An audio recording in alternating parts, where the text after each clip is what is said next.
Mrs. Becky Fápọ̀ǹdà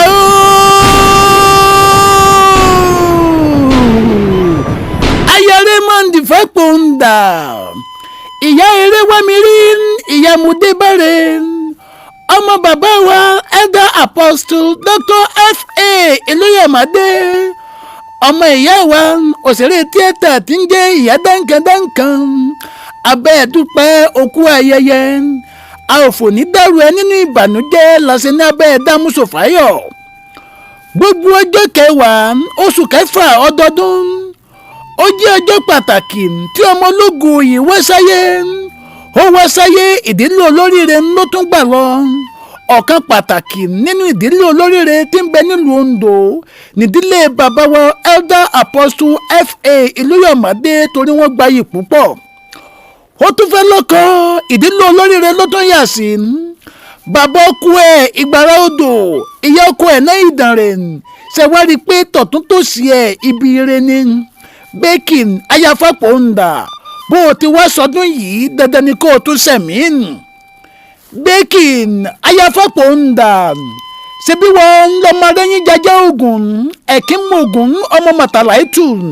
ọmọ amúlà méjì ojúṣẹyẹ ọmọ amágogo ẹdẹnumí ẹkínmọgùn ara ìjàmọ Ondo ọmọ ẹlẹ́wù ẹ̀tù Ondo ọmọ ẹlẹ́wù wọ̀yíwọ̀yí ẹjínigbé ara ìlágbẹ̀dẹ ọmọ awórin tó nírọ́ alágbẹ̀dẹ kan kì í tẹ́wọ́ gbowó lọ́wọ́ ìran bàbá tó bí yín lọ́mọ ẹ kì í jẹ́wọ́ ìran ẹ̀sùn gbọ́dọ̀ wégbé ìpẹ́ nẹ́ẹ̀n ayáwó nígbàrá Odò Èkìtì àwọn ọmọ Olúgbẹ̀yẹ láì ṣàjẹ́ ọmọ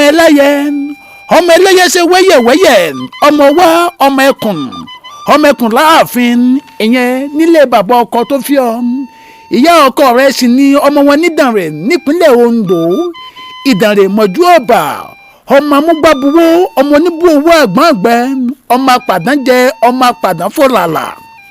Becky aya Raymond Fápọ̀ǹdà òkú ọdún òkú ìyèdùn òtúkú àṣeyẹ kó rọdún mọ́dún kó pẹ́ láyé kó débi gíga kó fi ọwọ́ pawú lókè pẹ̀ láyé kó tún wá fi erigi alọ́jọ́bì ǹjẹ́ bó o ti sọdún yìí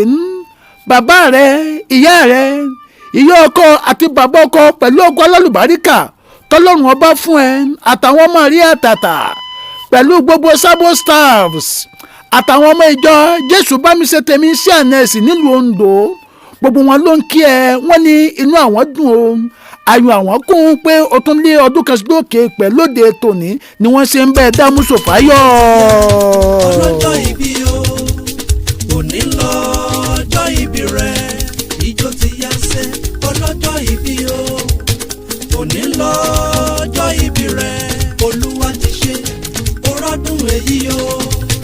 ọpẹ́ ní fọ́lọ́run lókè ọlọ́jọ́ ìbí ẹ̀sọ́ máa jó.